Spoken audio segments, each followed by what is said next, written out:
I would never have dressed up and had a business meeting with this individual, somebody who I'd never met before and I didn't know who they were, and I never would have gone back 3 times. And then I ended up going to this guy's house to set up his equipment. I never would have done any of that if my goals didn't force me to get outside of my comfort zone. I'm saying set them because it's going to force you to grow. Set the kind of goals that you'll be proud of who you become to achieve them. Next Level Nation, welcome back to another episode of Next Level University, where we help you level up your life, your love, your health, and your wealth. We hope you enjoyed our latest episode. It was episode number 1475, a little NLU on a Saturday. How to set your money goal. Today, for episode number 1476, we're going to talk more about goals. Another reason your goals are so important. As of today, Next Level Podcast Solutions has 52 or 53 clients. And somebody on the team messaged me and asked a question today. They said, you seemed a little off on one of the meetings. I just want to make sure we're good. And I said, no, we're great. There's a lot going on behind the scenes and things are really happening. Things are growing. Things are evolving. And I don't know how we got here. But that takes me back to the first ever client, the first ever podcast client I ever worked with. One of our mentors at the time reached out to me. And for some reason, I was getting a massage. I was so broke, I shouldn't have been getting a massage. I have no idea why I was. My back was probably jacked up or something. But I remember walking out after my massage, and I had a voicemail from one of our mentors. And he said, hey, there's someone I know who wants to start a podcast. And I was like, cool, that's cool. Awesome. Why are you telling me this? And he said, you should produce the show. And I was like, okay, I don't think so. I don't really think so. It's a great idea in theory, but in practice, I don't know if that's possible. So I ended up connecting with this gentleman, and this gentleman was the CEO of a financial firm. And he's like, yeah, come into my office and we'll discuss. And I was like, okay. And I'm sure I texted Alan and said, hey man, what does this mean? What's happening? What do I do here? So I put on the finest khakis that I had, probably a button up that didn't fit me. And I proceeded to drive 45 minutes to this guy's headquarters. And he comes down in a suit, and I was like, oh my goodness, we are in trouble. So we had a conversation, and he decided not to move forward with the podcast that day. We ended up setting up another meeting. I drove another 45 minutes out to his office building. Same thing, we talked, and then I left. Nothing. Don't know what's going to happen. I went back one more time, and he invited me up to his office. And I was like, well, this is cool. This is really happening. This is wild. And he said, how much does it cost for what I'm looking for? And I gave him the price, and he said, cool, Venmo, cash, credit card, how do you want it? Check. And I said, whatever, dude, anything. Quite literally anything. You write me an IOU, and I'll take it. So I remember leaving his office after the handshake, and I got in the elevator, and I was taking the elevator down to the parking garage. And I remember I texted Taryn. I said, babe, we did it.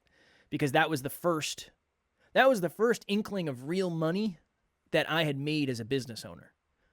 Right? So that was a very, very big day for me. We crossed a chasm in that moment. The reason I go to that story is I never would have done any of those things. I never would have tried to produce somebody else's podcast long before I ever felt capable. I never would have gone to meet the CEO of a company. I would never have dressed up and had a business meeting with this individual, somebody who I'd never met before and I didn't know who they were, and I never would have gone back 3 times. And then I ended up going to this guy's house to set up his equipment. I never would have done any of that if my goals didn't force me to get outside of my comfort zone. And that's what we're talking about today. Another reason your goals are so important, they force growth. They force you to do things differently than you may normally have done them. I never would have done any of those things. I had no reason to. It wouldn't make any logical sense. But the second you set a goal, you have a new destination. And the second you have a new destination, your journey becomes completely different. The left turn turns into a right turn. The right turn turns into going straight for longer, or whatever it may be. That's what we're talking about here today. I think we all fundamentally understand that goals are important, but there are layers. Goals are important because you must become the type of person who is capable of achieving and holding on to and maintaining those goals. That's one. You must become the type of person who's capable. But the second thing is you're going to do things that you never would have done before, and that's going to teach you about other stuff that you've never done before. So it's almost like the goal is the destination, and that's great. But the journey is where you learn about yourself, it's where you grow, it's where you evolve, it's where you also can figure out whether or not you want to change the destination. You can change the goal. So we're talking about goals today. Any long-term listener to the show knows that I adore talking about goals. Big fan of talking about achievement. And I think that achievement is super, super important. And I think there's a lot of reasons for that. But first, I want to turn it to you, Kev. So first of all, perfect story for this. I appreciate that. Because a lot of those things, you would never have done if you didn't have a financial goal. I didn't want to do them. And by the way, the goal back then was find a way to make enough money to keep doing the podcast. It was stay afloat. Yeah. It stay was, afloat, right? It wasn't any crazy goal. No. I need to find out how to pay the $500 in rent by the end of the month. It was like, okay, this person wants to sign up for a $1,200 a month package. That's 2 months of rent. Hell yeah. Yep. Nice. When we say big things start small, now we have an 18-person team. Now I have 22 clients. Kevin has 52. We have listeners all over the world, hundreds of thousands of listens, 1,000 plus episodes. But remember, at one point, Kevin's goal was to pay rent. Yes. I think it's important to just remember big things do start small. And it's easy to lose sight of that. It really is. Okay, so what I want to do is turn it to you real quick because I've always been very goal-oriented, even when I was a little kid. As someone who wasn't, what are the reasons why goals are so important? Like, let's unpack some of the layers. One of the hardest things about goals is I think it comes down to belief. Again, if you weren't in my life in the way you were in my life, I probably wouldn't have taken that shot. I probably would have said, there's no way I'm going to be able to figure this out. So I borrowed your belief. I'm sure I said, hey, CEOs. You're going to be a CEO. You wanted to be a CEO of very large companies. How does this person think? What do I roll in there and make jokes? Just be myself? And you were probably like, absolutely not. Do not be yourself. Be someone completely different than you are. It's like, okay, well, let's start there. Obviously, I'm joking. Yeah. The belief aspect, I think, is always important to touch on because that was a very, very challenging thing for me to do, but I was under so much pressure and I had so much necessity that I was willing to go that far outside of my comfort zone. That's one thing. At that stage, I had already been around a lot of CEOs because I was selling industrial automation equipment into manufacturing facilities for a company called Cognex. And I remember I used to have to sell to CEOs regularly of very, very large companies. So I had already been exposed to these people for so long that I already kind of knew that they're just people. Yeah. But back then, what did you think of when CEO of his own financial firm? What did that mean to you? Oh my gosh. Not a chance. We don't belong in the same room together. No way. Yeah, no way. What do you think now? He's going to eat me alive was my thought. What do I think You probably now? thought you were going into a Shark Tank. Yeah, very much. And that show actually makes it. They call that show Shark Tank. That's not how. Yeah, that's fair. That's not how people actually are. I mean, people aren't. They're mean on that show, kind of. Yeah. Yeah. It is that show entertainment. probably doesn't do. Yeah, exactly. It's entertaining. And don't get me wrong. I mean, you need tough feedback. I bet you some people think my coaching's like that. Probably. I never really made that connection until this moment. But anyways, okay, what do you think now? Because here's the cool thing. You've been on both sides of the table. You know what you used to think. Yeah. I never once thought that. I was never intimidated by him. And I'm not trying to be unkind. I know. John's great. I'm a big fan. But he's just a guy, you know? But as someone who was intimidated by him, what do you believe now? Further along, just a lot further along, and really good at a lot of the things he does, but there's no reason I can't get to that level. That probably doesn't track as many habits as the kid. Definitely doesn't. Right? Most likely. So yeah, no, now it's like you said, it's just it's a person. You're just a person. We're all just people. Mm-hmm. We're all just people with all of our learned experiences stacked over time, and that usually gets us the results that we have. So yeah, just a person. Great person, awesome person, smart person, great speaker, great podcaster, Definitely. great business owner. Yeah. The character is really what inspired me the most because he's just a really, really good man at the end of the day. Yeah. But that I never would have done any of that. So going back to, okay, base level, why didn't I set and what didn't I understand about goals when I was younger? I didn't believe I could actually achieve them. That was one. So there's no point in setting a goal that you don't think you can achieve.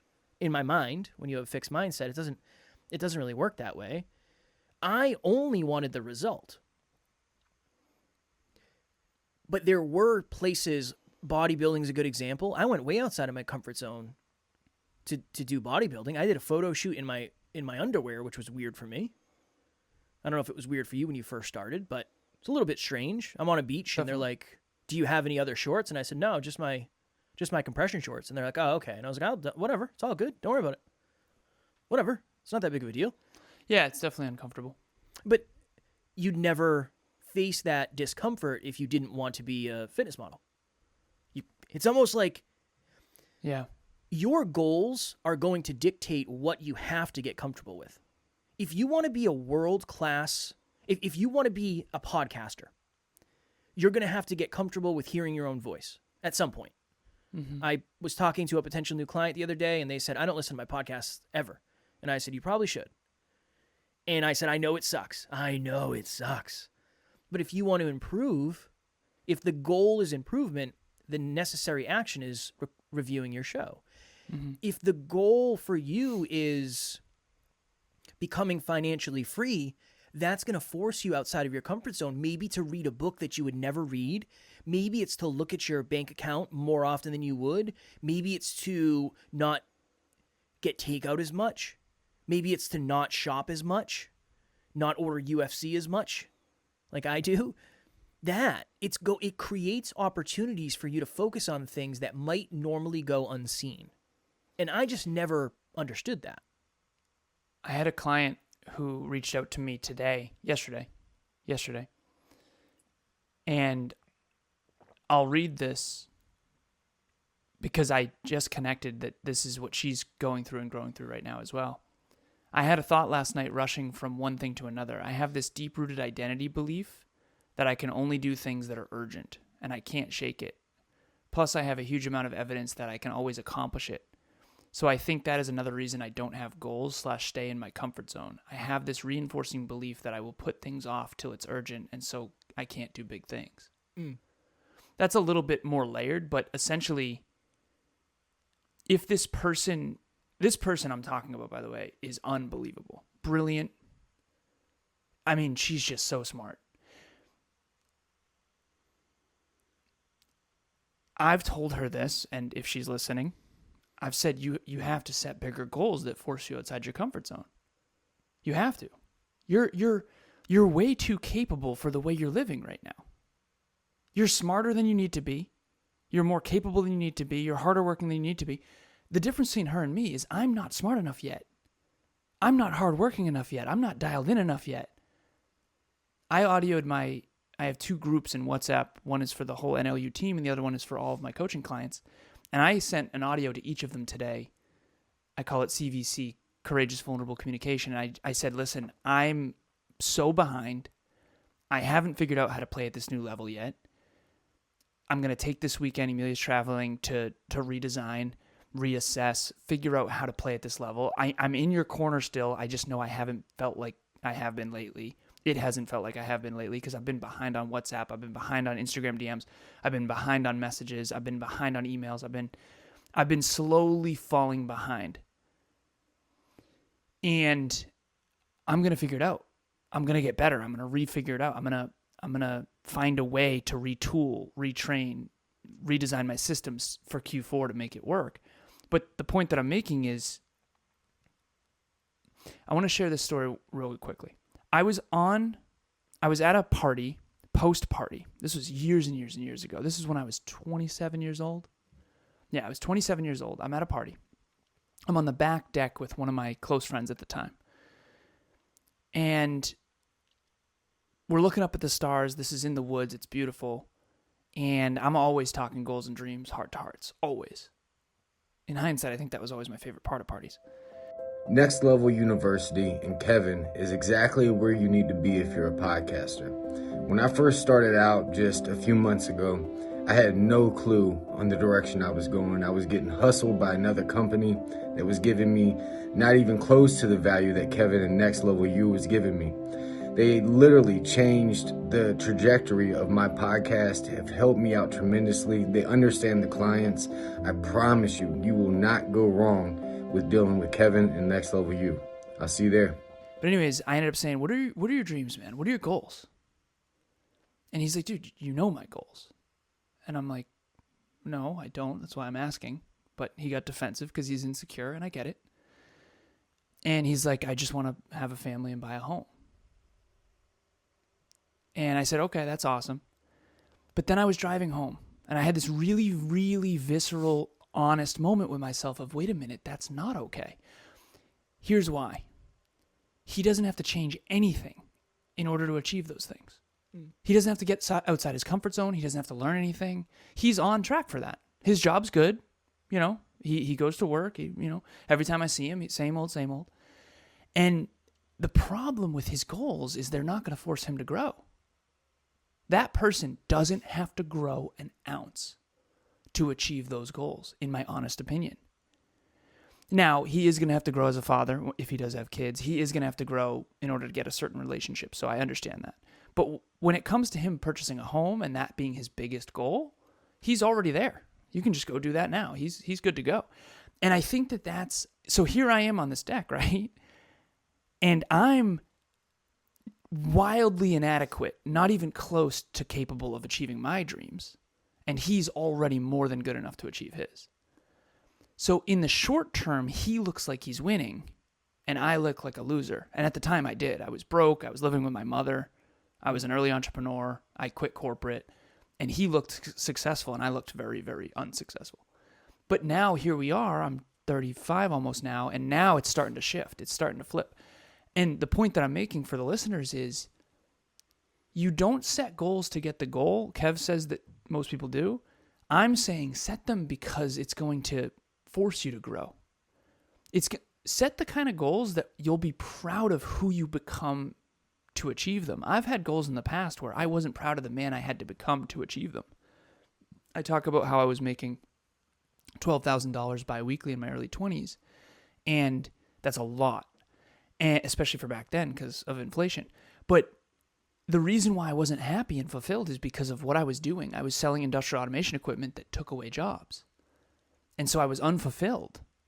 And so I flipped the script and I decided to go be broke and try to help people equip themselves and start new jobs and create new enterprises and start businesses and all that stuff. And I'm still on that train, obviously. But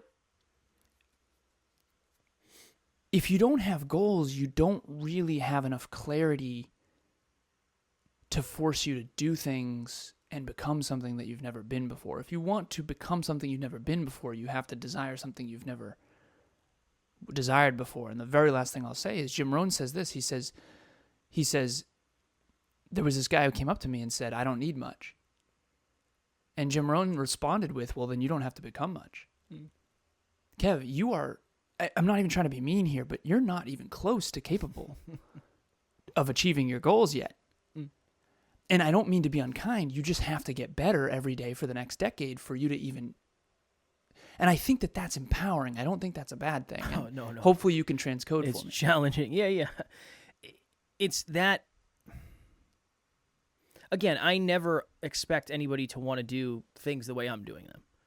That's never... I don't know if I'll ever have that belief, just because I know how hard it's been behind the scenes. This is my thought. I want you to imagine... I don't know whether you're watching or listening, if you enjoy video games, if you've played video games, I'm sure you've dabbled, maybe Mario Kart or something. I feel like we've all tried that at some point, maybe. Not me. Not you. I know you're one of the top few in the world. Diablo 3, Halo, all that happy jazz. Imagine a video game where there are no boundaries and there's no point. You just do whatever you want.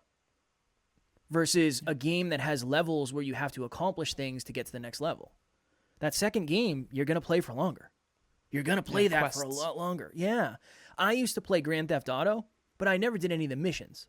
I would just drive around, creating chaos. Same.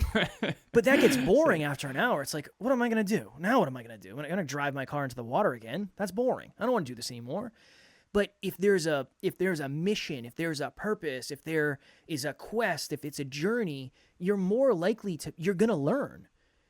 If there's no goal for the level, you're not going to learn how to defeat the final boss. You're not going to learn how to get across the bridge in a certain amount of time. And then the next level, you're going to have to learn something new.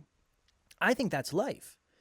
Even to your point, Alan, if you're looking at someone and you are envious of them because their life looks super easy, I'm willing to bet they're not that fulfilled. Today, my goal after this is going to be R&R. I told Alan I don't feel well. The last few weeks have just been weird. Last week was the busiest week I've ever had, most productive week. This week's been very busy as well. I don't feel great. My goal is going to be to R&R after this. I have a couple calls later. I need R&R. But that's not going to fulfill me. I'm not going to be fulfilled by that. I'll be happy to sit on the couch for a bit, but I'm not going to be fulfilled. Goals are going to fulfill you. Comfort will buy you short-term happiness. But I'm telling you, there's something, this is the best example before we go. I know you have a call.